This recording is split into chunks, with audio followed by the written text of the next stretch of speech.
BJP की ओर से CM Saini ने प्रचार की कमान संभाल रखी है।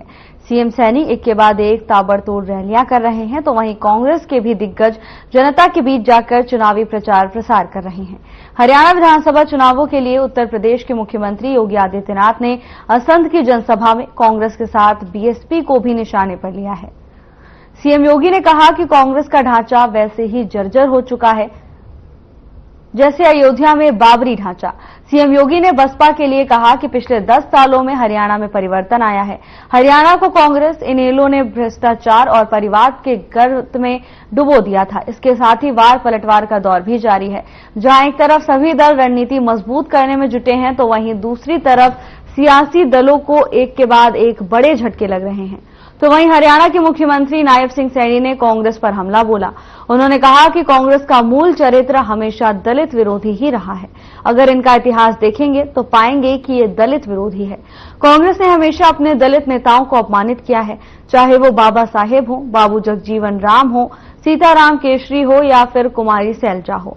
हालांकि नेता प्रतिपक्ष भूपेंद्र सिंह हुड्डा ने कहा कि कुमारी सैलजा एक वरिष्ठ नेता है और उनसे कोई नाराजगी नहीं है। साथ ही इस दौरान हुड्डा ने सीएम सैनी पर निशाना साधते हुए कहा कि सैनी झूठ की दुकान है, वो सुबह होते ही झूठ बोलना शुरू कर देते हैं।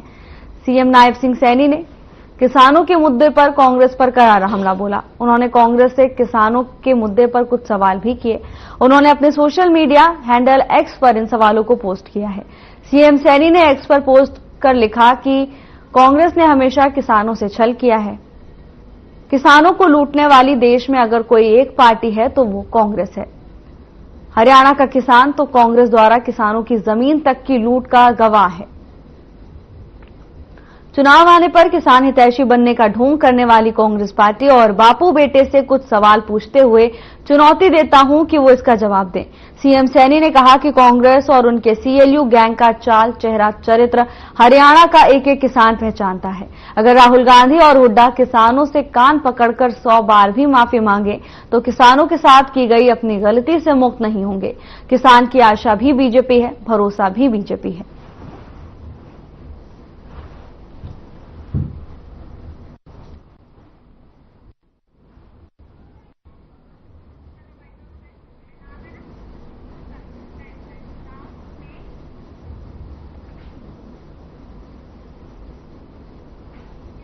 इसी पर चर्चा के लिए हमारे साथ खास मेहमान जुड़ गए हैं। नीरज गुप्ता कांग्रेस का पक्ष रखने के लिए हमारे साथ हैं, तो वहीं रामराजेश शर्मा बीजेपी का पक्ष रखने के लिए चर्चा का हिस्सा हैं। आप दोनों का चर्चा में बहुत बहुत स्वागत है।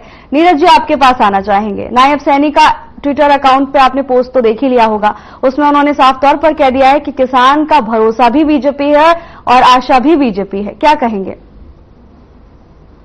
देखिए, चुनावी माहौल कुछ भी कह सकते हैं। किसानों का भरोसा तो सबने देखा है, पूरे देश ने देखा है। 750 किसानों को मरवा दिया। उनकी हत्या का जिम्मेवार कौन है? किसका विश्वास किसके साथ है वो भारत के किसान सब जानते हैं। और आप उनकी जो एमपी है कंगना रनौत, तो उनकी मानसिकता जानते हैं। ऐसे 1-2 एमपी का आशीर्वाद उन्हें हाईकमान से मिला हुआ है। अनकर बलकर बयान बोलते हैं, कभी किसानों को अत्याचारी बलात्कार बोलते हैं और बाद में सिर्फ इतनी बातें पल्ला झाड़ते हैं। ये उनका निजी बयान हो सकता है, जबकि इस बयान दिलवाने की साजिश उनके बड़े नेताओं की है। बार बार पूछते हैं। देखिए, हरियाणा की जनता समझ चुकी है, हरियाणा के किसान भी सोच चुके हैं। आज तक शंभू बॉर्डर नहीं खिल पाए। कल मैं मनोहर जी का था, मनोहर जी उनसे एक आधे कदम आगे निकल गए। उन्होंने एक वीडियो जारी करा, भाई ये देखो, ये किसानों के बेस में कोई और है। ये शंभू बॉर्डर में किसान नहीं बैठे, किसानों के बेस में कुछ और है। उनको हमें देखना पड़ेगा। हम बॉर्डर तो कब खिलवा चुके होते, अब किसानों को कुछ और बता रहे हैं। किसान के स्वराज्य के आदमी नहीं है क्या? देखिए, तरह तरह के बयान दे देते हैं। एक जो उनके जो मुख्यमंत्री है, उनको कोई हरियाणा में लोकप्रियता तो है नहीं, कोई ने अनकर बयान देते हैं। उनकी कोई हैसियत नहीं जो राहुल गांधी जी के सामने ऐसा बयान दें। कुछ भी नहीं है वो। हमारे उनके लिए हुड्डा साहब ही बहुत है। जैसे उनकी भीड़ मैंने दिखाऊं, एक फरियाद में टिकाऊ में रैली हुई थी, सारी कुर्सियां खाली पड़ी थी। कहो तो मैं वीडियो भेजता हूं। उनका कद क्या है हरियाणा में सब जानते हैं। रिमोट कंट्रोल की सरकार है, उनके आका दिल्ली में बैठे हैं। खट्टर की बिना वो कुछ भी नहीं कर सकते। वो सिर्फ घोषणाएं सीएम बन के आए थे और घोषणाएं करके चले जाएंगे। उन्होंने 131 घोषणाएं करी और उन्होंने खुद कहा, भाई और बहनों, भाई मैंने तो घोषणाएं पूरी कर दी, मैं अपनी घोषणा पूरी कर चाहूं। अब तो इलेक्शन कमीशन देखेगा कि स्टेट इलेक्शन कमीशन चुनाव में आ चुका है। अब तो इलेक्शन कमीशन के हाथ में उन घोषणाओं को कैसे पूरी करता है। देखिए, उन्होंने कुछ नहीं किया। जानते हैं बीजेपी जा रही है, कांग्रेस आ रही है, कितना ही दुष्प्रचार कर ले, किसान भी समझदार है, खिलाड़ी भी समझदार है, हरियाणा की जनता भी समझदार है, खिलाड़ियों के साथ कैसा दुर्व्यवहार हुआ सब जानते हैं। और हरियाणा पूरे देश में मेडल लाने की फैक्ट्री है, जितने भी खिलाड़ी सबसे ज्यादा जवान और खिलाड़ी हरियाणा इस बात के लिए फेमस है। आर्मी में सबसे ज्यादा जवान हरियाणा के हैं और सबसे खिलाड़ी जो मेडल लाए सबसे हरियाणा के लाए हैं। देखिए इन्होंने कुछ नहीं किया, 90 के 90 विधानसभा में कहते हैं उनके हलकों के लोगों को लाठियों से भूना, लाठियां चलाई है, कोई वर्ग ऐसा और छूटा नहीं है जिसपे लाठी ना मारी हो। अगर इन्होंने काम किए तो हर वर्ग पे लाठी चलाने की जरूरत क्या पड़ेगी बताइए मुझे। हाँ कोई भी ऐसा वर्ग हो, डॉक्टर हो, कर्मचारी हो, आंगनबाड़ी हो, टीचर हो, सरपंच हो, पंच हो, उद्योगपति हो, कोई भी आप बताइए, किसान हो, खेल खिलाड़ी हो, प्रदर्शन कौन सरकार ने इनके खिलाफ प्रदर्शन नहीं किया। मैं इवन सफाई कर्मचारी भी, सारे कर्मचारी बताइए, अगर सेटिस्फाइड से आपने इतना अच्छा काम किया तो उन्हें हड़ताल की जरूरत क्या पड़ी। इनका तो कृष्माई जो है 2019 में पारा उतर चुका था, क्योंकि कहते थे 70 पार जसपा को चोर बोलते थे कि उससे गठबंधन नहीं करेंगे, सत्ता बनाने के लिए 40 सीटों में सिमट गए। अब मजबूरी थी गठबंधन करना, सरकार चलाई, 4.5 साल के घोटाले हुए, शराब घोटाला हुआ, नगर निगम घोटाला हुआ। नीरज जी, आम आदमी पार्टी के साथ भी तो कांग्रेस गठबंधन करने जा रही थी, क्या आप लोगों ने आम आदमी पार्टी को कभी गलत नहीं कहा? तो इन्होंने, हमने कोई घोटाला कोई किया, इनके 4.5 साल के घोटाले आज आप देखिए डिबेट में अगर जसपा के प्रवक्ता को बुलाते पता चल जाता। जसपा का प्रवक्ता कहता है 4.5 साल जब हम इनके साथ थे हमने कोई घोटाला नहीं किया। नगर निगम घोटाला 200 करोड़ का जसपा वाले फोड़ते हैं, वो डिपार्टमेंट बीजेपी पास था और बीजेपी बोलते उनके पास था। 15 बात हुई है, घोटालों पे किसने जुम्मेवारी ली, चाहे जसपा हो चाहे बीजेपी, बताइए किसने जुम्मेवारी ली है। खेल घोटाला हुआ, शराब घोटाला हुआ, सहकारिता घोटाला, वो उसका नाम लेता है, वो उसका नाम लेता है, क्योंकि सरकार चलाना मजबूरी थी। ये तो घोटाले तब आ रहा है, तब देखिए जसपा जब गठबंधन से देखिए बाद में बोलना अपनी बारे में भ्रष्टाचार तो कुनगोत्री है। आपके पीएम मोदी जी इतना झूठ बोलते हैं कि देश की सबसे भ्रष्ट पार्टी कांग्रेस है। अरे तो भैया सुनो तो आपको शर्म नहीं आती? नहीं आपको बिल्कुल भी शर्म नहीं आती। कांग्रेस के भ्रष्ट नेताओं को लेते क्यों? अगर हम भ्रष्टाचारी हैं, हमारे नेताओं को क्यों लेते हो? पकड़ के वॉशिंग मशीन में डाल के निर्मा पाउडर लगा के साफ कर देते हो। नवीन जिंदल को बोला था आपके प्राइम मिनिस्टर ने 30,000 करोड़ उठा ली, ये जनता का पैसा उसकी तिजोरी से लेके आऊंगा। आप बताइए, टीम को टिकट दे दिया, 30,000 करोड़ रुपए कहाँ गए? मोदी जी की तिजोरी में गए या बीजेपी के दफ्तर में गए? आपको शर्म आती? अरे एक तरफ नहीं, एक तरफ भ्रष्ट बोलते हैं। अरे ये जो आप कांग्रेस मुक्त भारत का सपना देखते हो, अपने अंदर हाथों में झांको। ये जो आपकी बीजेपी पार्टी कांग्रेस युक्त पार्टी हो गई है। देखिए सुनिए, मैंने तो बीजेपी चुप कराइए। रामराज शर्मा जी आपके पास आएंगे, थोड़ा समय दीजिए, आपके पास भी आएंगे। हाँ फिर आप बोलना, मैं आपके बीजेपी नहीं बोल रहा। जो ये कांग्रेस मुक्त भारत का सपना देखते थे, ये अपने अंतर आत्मा में झांके। मोदी जी झांके, अमित शाह जी झांके, प्रवक्ता मोदी झांके। आज हरियाणा, आज पूरे हिंदुस्तान में 131 MP हमारे हैं। ये कांग्रेस मुक्त की भारत की जो कल्पना करते हैं, आपकी पार्टी कांग्रेस युक्त हो गई है, भारतीय कांग्रेस युक्त भारतीय जनता पार्टी। ऐसे हरियाणा में आता है, आप भ्रष्ट बोलते हो और सरकार बनाने के लिए भ्रष्ट नेताओं को ले लेते हो। ये कहा का तो चित्र है, एक तरफ पार्टी को क्यों आप लेते हो? अगर भ्रष्ट नेताओं को लेने में क्यों परहेज करते हो? मना कीजिए। अगर कांग्रेस भ्रष्ट पार्टी है, एजेंडा बात कीजिए आप कि कांग्रेस से किसी भ्रष्ट नेता को नहीं लिया जाएगा। सिर्फ आपने सरकार बनानी है, सत्ता के लालची हो आप। आपकी कोई विचारधारा नहीं है। आपने इतनी गिरावट हो चुकी है।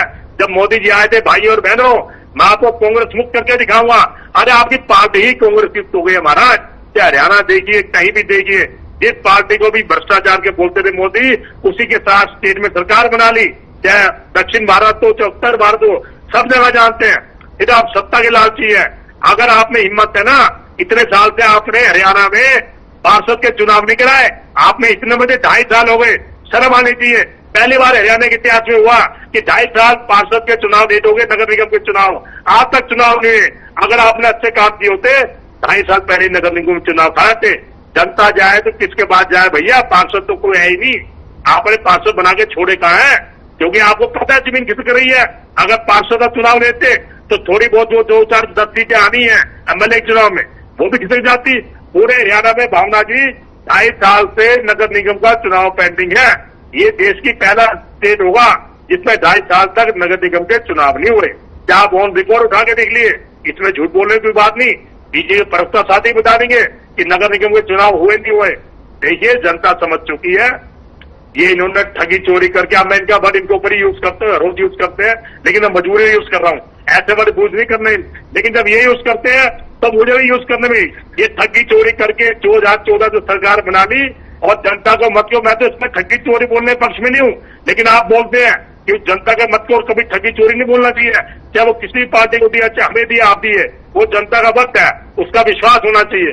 अब ठगी चोरी करके 2014 से अब तक सरकार बना ली, सारे नारों की हवा निकल गई, 400 पार का नारा धरा रह गया, 70 पार का नारा धरा रह गया।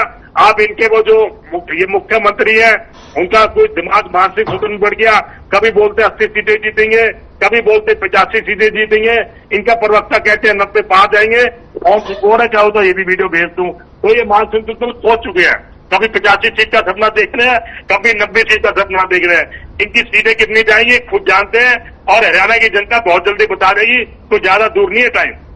ठीक है नीरज जी। रामराजे शर्मा जी, एक तरफ तो बीजेपी कांग्रेस को भ्रष्ट कहती है, लेकिन उनके नेता और कार्यकर्ताओं को भी अपना लेती है, ऐसा क्यों?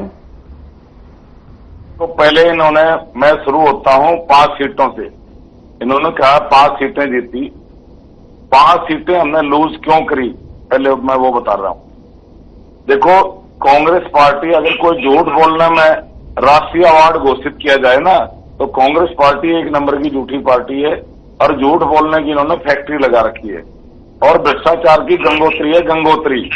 जिस तरह से इन्होंने जमीन घोटाला करा, किसानों की जमीन सेक्शन 4(6) का नोटिस थमाया, सस्ते भाव में हड़पी, महंगे भाव में वो बिल्डरों को बेच दी, कॉमनवेल्थ घोटाला है, यूरिया घोटाला है, अनेकों घोटाले हैं। और इनका खुद एमएलए और एमएलए कैंडिडेट, विधायक इनका आज के टाइम में, और एमएलए कैंडिडेट भी है, उनसे एक पत्रकार पूछने लगा, ये गोगी जी बताइए, आपके टाइम में घोटाले हुए? फिर उन्होंने जवाब दिया, अरे मेरे भाई, बगैर घोटालों के सरकार चलती है क्या? तो ये इनका चरित्र सामने आया है। दूसरा, उन्होंने कहा कि पहले भाई जो मेरी मदद करने आएंगे, मेरे सगे संबंधी हैं, मेरे यारे प्यारे हैं, मित्र हैं, उनका भी ख्याल करेंगे, उससे पहले अपना घर भरेंगे। ये नहीं कही हो तो आप बताओ, पहले अपना घर भरेंगे, जनता बाढ़ में जाओ। इनका नीरज शर्मा एमएलए और एमएलए कैंडिडेट भी है, जो इनके सिंबल पर चुनाव लड़ रहा है फरीदाबाद से, वो कह रहा है भैया 50 वोट डाल दो और 1 नौकरी पाओ। मुझे ना पता है मेरिट का, मेरिट क्यों हो है, मेरिट का ना पता है, लेकिन 2000 नौकरी हमारे बांटा आएंगी, 2 लाख नौकरियां मिलेंगी, और उसमें से 2000 हमारे बांटा आएंगी, 50 वोट पे 1 नौकरी हम देंगे, जो हमारा झोला भरेगा उसको हम ज्यादा भरेंगे, मतलब रुपए का कोई झोला भरेगा तो उसको हम ज्यादा दे देंगे। ये इनका एमएलए के स्टेटमेंट है। और जिस तरह से जनता के साथ में इन्होंने ठगी ठोरी करी, इन्होंने झूठ बोला, संविधान बदला जा रहा है, संविधान बदला जा रहा है, इन्होंने झूठ बोला, आरक्षण खत्म कराया जा रहा है, आरक्षण खत्म कराया जा रहा है, इन्होंने झूठ बोला बहनों के खाते में 1 लाख रुपए सालाना आएंगे, 8,500 रुपए महीना आएंगे, खटाखट फटाफट। वो खटाखट फटाफट वाले भागे फिर रहे, बहनें इनके पीछे पीछे दौड़ रही हैं। इन्होंने तो बहनों को भी नहीं बख्शा, झूठे गारंटी कार्ड तक इन्होंने बहनों को बांट दिए। वो गारंटी कार्ड ले लेकर बहनें इनके पीछे पीछे दौड़ रही हैं, और ये आगे आगे दौड़ रही। तो इनकी जो काठ की हंडी थी एक बार चढ़ चुकी, आगे चढ़ने वाली नहीं है। जनता जाग चुकी है, और जनता अपने आप को ठगा महसूस करिए, जनता इनकी ठगाई में नहीं आएगी। जिस तरह से जनता भगवान का रूप होती है, जिस तरह से उन्होंने केंद्र में हमारी सरकार बनाई है, विश्व के सबसे लोकप्रिय और ताकतवर प्रधानमंत्री आदरणीय नरेंद्र मोदी जी को तीसरी बार उन्होंने सत्ता सौंपी है, उनको प्रधानमंत्री के रूप में आशीर्वाद दिया है। ऐसे ही हरियाणा में भी तीसरी बार हमारी सरकार बनने जा रही है। और जिसकी ये बात कर रहे थे आदरणीय नायब सैनी जी, इनको नहीं पता नायब सैनी जी हैं कौन। नायब सैनी जी युवाओं के हृदय सम्राट हैं, और बहुत ही मिलनसार हैं, और जन जन के चेते हैं, छत्ती बिरादरी के मसीहा हैं। 58 साल के बाद में हमने ओबीसी समाज से सीएम बनाया, और ये तो एससी-बीसी के विरोधी हैं। अगले मुख्यमंत्री भी वही होंगे, हमारे नायब सिंह सैनी जी अगले मुख्यमंत्री होंगे, उन्हीं की अध्यक्षता में हम चुनाव लड़ रहे हैं। जिस तरह से इन्होंने एससी-बीसी का 58 साल हो गया, आज हरियाणा को बने, कोई भी सीएम नहीं बनाया है। इससे साफ साफ जाहिर होता है ये SC/BC समाज के विरोधी हैं और दलित विरोधी तो ये सामने आ ही गया। जिस तरह से एक महिला और दलित की बेटी, इनके फादर केंद्र में मंत्री रह चुके हैं, वो 4-5 बार MP रह चुकी है, खुद केंद्र में मंत्री रह चुकी है और महिला शक्ति है, महिला है हमारी बहन। जिस तरह से इन्होंने SC/BC समाज का, दलित का, एक दलित की बेटी का अपमान किया, एक महिला शक्ति का अपमान किया, तो दलित समाज में जुलाना हल्के में इन्होंने खिलाड़ियों का जिक्र करा। इस तरह से इन्होंने खिलाड़ियों का सहारा लिया। एक हमारी बेटी है, हमारे यहाँ शादी हो रखी है हमारे पड़ोस के गांव में, हमारी बेटी की, विनेश फोगाट, तो हमारी बिटिया का इन्होंने करियर खराब कराया, उसको भगा के यहाँ से चुनाव में उतारा। आज हमारी बेटी तीसरे नंबर पे है, भाजपा कैंडिडेट 1 नंबर पे, और हमारी बेटी यहाँ से चुनाव लूज कर रही है, चुनाव हार रही है। तो जिस तरह से ये खिलाड़ियों का इस्तेमाल भी करा इन्होंने उसके आगे भी झोली पसारी, आम आदमी पार्टी के आगे भी उन्होंने भी इनकी झोली दूर फेंक दी उठा के, और वो खुद चुनाव लड़ रहे हैं। तो इनका जिस तरह से कांग्रेस में भी इनके कई कांग्रेस हैं, कहीं कैप्टन यादव कांग्रेस है, कहीं भूपेंद्र हुड्डा जी कांग्रेस है, कहीं शैलजा बहन जी कांग्रेस है, कहीं रणदीप सुरजेवाला कांग्रेस है, कहीं वो अपना क्या नाम है चौधरी वीरेंद्र सिंह कांग्रेस है। तो इनमें आपस में लठ बज रहा है, लठम लठा हो रहे हैं, ना नौमन तेल होगा ना राधा नाचेगी। अभी ये कह रहे हैं हमारी सरकार आ रही है। अरे मेरे भाई, जन्म सपने लेने छोड़ दो, झूठ बोलने छोड़ दो। जनता जाग चुकी है, जनता ने आपको नकार दिया है, और जनता ने जैसे हमारे तीसरी बार केंद्र में सरकार बनाई है, जनता ने मन बना लिया है और हमारे को आशीर्वाद दे रही है। तीसरी बार हमारी सरकार बनेगी, नायब सिंह सैनी दूसरी बार हमारे मुख्यमंत्री बनेंगे। जिस तरह से इनके राष्ट्रीय महामंत्री, जनता भगवान का रूप होती है, भगवान का रूप, भगवान रूपी जनता को जिस तरह से वो गाली देते हैं, वो कह रहे हैं अरे ये तो बीजेपी का वोटर राक्षस है, राक्षस। और मैं कुरुक्षेत्र की धरती पर खड़ा होकर श्राप देता हूं कि बीजेपी का वोटर राक्षस है। अरे मेरे भाई, तेरा श्राप कोई दुर्वासा मुनि का श्राप है क्या? श्राप उसको दो जितना आपको हरियाणा की राजनीति से पार कर दिया। आपने राजस्थान में जाके MP राज्यसभा का चुनाव लड़ना पड़ा, और जिस तरह से ये झूठ बोल रहे हैं, ये ठगी ठोरी की दुकानें की बंद हो चुकी है और जनता जाग चुकी है। नायब सिंह सैनी जी के बारे में जिस तरह से हमारे विश्व के सबसे लोकप्रिय और ताकतवर प्रधानमंत्री जी ने बताया, और हम भी अक्सर कहते रहते हैं, उनके जनता के लिए 24 घंटे दरवाजे खुले रहते हैं, और वो अक्सर कहते रहते हैं भाइयों, ये मुख्यमंत्री कुर्सी भी आपकी है, मैं भी आपका हूँ, और ये CM रेजिडेंस भी आपके पास भी आपको वक्त दिया गया था, आपके पास भी आएंगे, थोड़ी देर सुनिए। अरे ये तो बौखला गए हैं, बौखलाहट में पता नहीं कल कोई लत्ते फाड़ने भी शुरू हो जाएंगे, बौड़े हो गए ये। तो जिस तरह से ये नायब सैनी जी कहते हैं भाइयों, सब कुछ थारा है, बस तेरा तुझको अर्पण क्या लागे मेरा, 24 घंटे में आपकी सेवा में हाजिर हूँ, मैंने आपके आशीर्वाद की जरूरत है। ये मुख्यमंत्री कुर्सी, ये CM रेजिडेंस, सब कुछ सारा है, मैंने आपके सारा आशीर्वाद की जरूरत है। और जिस तरह से बौखलाहट में इनके उल जुलूल ये बातें करते हैं, कभी इनके राष्ट्रीय महामंत्री करते हैं, कभी इनके राष्ट्रीय अध्यक्ष करते हैं, कभी इनके वो प्रदेश अध्यक्ष करते हैं, और इनके तो प्रवक्ता हमारे को तो धमकी देते हैं कि हमारी सरकार आने दो, देख लेंगे। अरे मेरे भाई, सरकार केंद्र में ही मारी है, यहाँ भी मारी, आगे ही मारी आओगी, हम कुछ नहीं कर रहे आपको। ये बौखलाहट में उल जुलूल बातें करते रहते हैं, और जनता ने मन बना लिया है। जिस तरह से हरियाणा एक, हरियाणवी एक, सबका साथ, सबका विकास, सबका विश्वास, इस पैटर्न पर हमारी सरकार काम कर रही है। 30 पीढ़ी खाली चली गई थी, कोई चपरासी भी नहीं लगा था। आज किसान मजदूर का बालक, गरीब का बालक मेरिट के आधार पर बिना खर्ची, बिना प्रति के क्लास 1 अफसर लग रहा है। ये हमारी सरकार लगा रही है, नायब सिंह सैनी सरकार लगा रही है। इनके टाइम में तो मुख्यमंत्री के क्षेत्र से भारत के बच्चे तो लगते नहीं थे। परिवारवाद, क्षेत्रवाद, भाई भतीजावाद, जातिवाद, इस वाद के आधार पर नौकरियां लगती थी, और समान विकास कार्य हमने करवाया। रोहतक से बाहर तो विकास कार्य हुए नहीं। मैं जींद का रहने वाला हूँ, रोहतक तक तो रोड बना दिया, आगे जाके गड्ढे कर दिए। अब इस तरह से ठीक है नीरज जी, जवाब दीजिए। बिल्कुल बिल्कुल बिल्कुल जुलाना में हूं मैं। नीरज जी, चुनाव नजदीक है और इसे 50 वोट पर एक नौकरी दे देना, इस तरह के बयान अगर जनता के बीच जाएंगे तो कैसा संदेश पहुंचेगा उन तक? देखिए, पार्टी इससे पहले किनारा चुकी, वो उनका निजी बयान है और नौकरी देना कोई वो नहीं है। उन्होंने नौकरी दी है तो शर्मा जी, आप जवाब तो लीजिए, आपको दोबारा मौका दिया जाएगा। इनके जो कहते हैं, नहीं, इनके जो कंगना रनौत ने बोला कि किसान अत्याचारी है, बलात्कारी है, वो क्या है? उनका भावना क्या है? वो उनका कैसा बयान है? पार्टी का बयान है, पार्टी का बयान नहीं दिखा बयान। ये सपने लेते रहे, ये सपने लेते रहे, बुखला गए हैं। पहली बात तो नायब सैनी सीएम नहीं बनेंगे, सीएम इसलिए नहीं बनेंगे, सरकार ही नहीं आएगी। ये कुछ ही बोलते रहे कि सीएम बनेंगे, वो किया। अगर इतने अच्छे हरियाणा का चेते थे, लाल नेता भाइयों, 4 महीने पहले क्यों बनाया? इतना 6 महीने पहले, 6 साल पहले बना दिया, पहले बनाते। अरे भाई, बीच में शर्मा जी, आपको वक्त दिया गया था, दोबारा से आपके पास आएगा। इनको चुप कराइए, इनको चुप कराइए। झूठे आदमी को बिठा रखा है, बार-बार बोलता है, बार-बार व्यक्ति, बार-बार। शर्मा जी, थोड़ी देर के लिए शांत हो जाइए। चुप कराइए, इनको चुप कराइए, इनको चुप कराइए, इनको चुप कराइए। नहीं, मेरा ऐसे डिबेट नहीं भाई, आप इनको चुप कराइए, ऐसे डिबेट नहीं भाई, दीजिए, मैं क्विट कर जाता हूँ। रामराजू जी, थोड़ी देर आपको वक्त दिया गया था, अब आप सुनते नहीं है। बोले ये व्यक्ति ऐसा ही बोलता रहे, कोई बात नहीं, बोल ले भाई, बोल ले, मैं चुप हो जाता हूँ। नहीं, नीरज जी अपनी बात रखिए, रामराजू शर्मा जी सुन ये रहे हैं। व्यक्ति झूठा है, आपके पास भी वापस आएंगे। शर्मा जी, थोड़ी देर धैर्य रखिए। इसलिए है, देखिए, तीसरी डिबेट में मुझसे कह रहा है कि प्रवक्ता ने इनके धमकी दी। अरे कौन सी धमकी दी? कार्रवाई क्यों नहीं करता? मुझे रिकॉर्डिंग में क्यों बोलता है? क्यों कार्रवाई नहीं करता? कार्रवाई कर रहा है, सरकार तेरी है, कार्रवाई क्यों नहीं करता?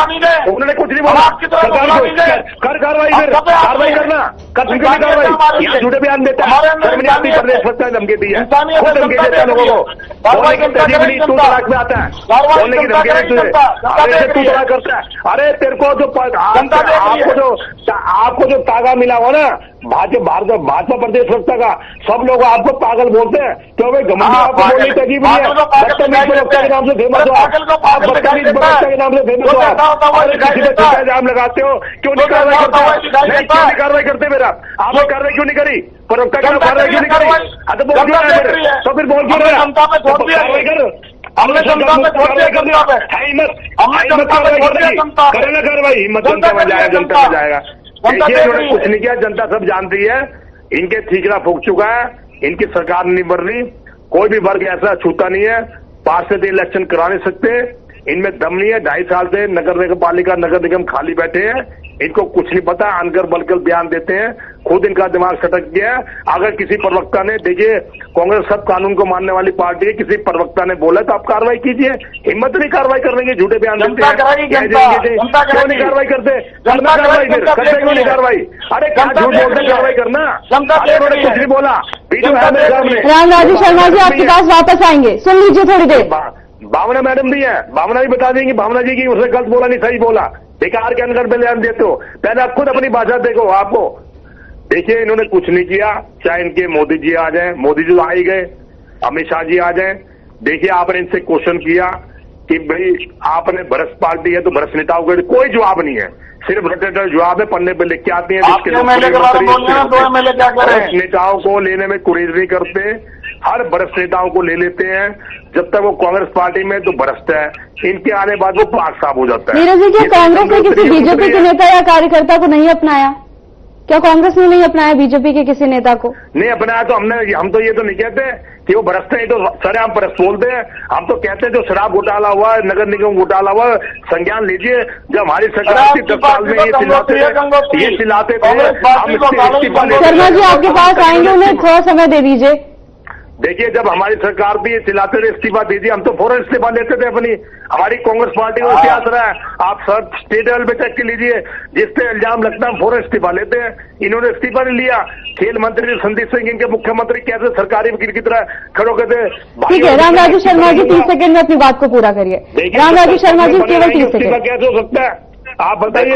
देखिए, बीजेपी जा रही है, कांग्रेस आ रही है, कुछ नहीं। 2 एमएलए की स्टेटमेंट आई है, उनका वीडियो वायरल हुआ है, तो अपना आप जाहिर होता है कि पहली सरकार घोटालों की सरकार थी इनकी। इनका एमएलए साफ साफ कह रहा है, अरे मेरे भाई, बिना घोटाले की सरकार चलती है क्या? और एक एमएलए सरेआम नौकरियां बेच रहा है। अरे मेरे भाई, वो मेरिट के बच्चे हैं, मेरिट केस हैं, जो मेरिट में बालक हैं, उनका क्या हाल होगा बताइए। ठीक है शर्मा जी, समय का अभाव है, रखना चाहेंगे। ठीक है तीसरी शर्मा बार हमारी सरकार बनने जा रही है। नायब सिंह सैनी जी दूसरी बार हमारे सीएम बनने जा रहे हैं। ठीक है। जनता भगवान का रूप है, जनता का आशीर्वाद हमारे साथ है। आपकी ठगी ठोरी की दुकान बंद हो चुकी है, आपकी झूठ का पर्दाफाश हो चुका है। ठीक है शर्मा जी, समय का अभाव है, रुकना चाहेंगे। आप दोनों का बहुत बहुत धन्यवाद हमारे साथ चर्चा में जुड़ने के लिए। तो आरोप प्रत्यारोप का दौर जारी है, लगातार दावों की बरसात की जा रही है, वादों की भरमार की जा रही है, लेकिन जनता का भरोसा किसके साथ है ये तो बाद में ही पता चलेगा। फिलहाल की चर्चा में बस इतना ही। जल्द हाजिर होंगे नई अपडेट्स के साथ। नमस्कार।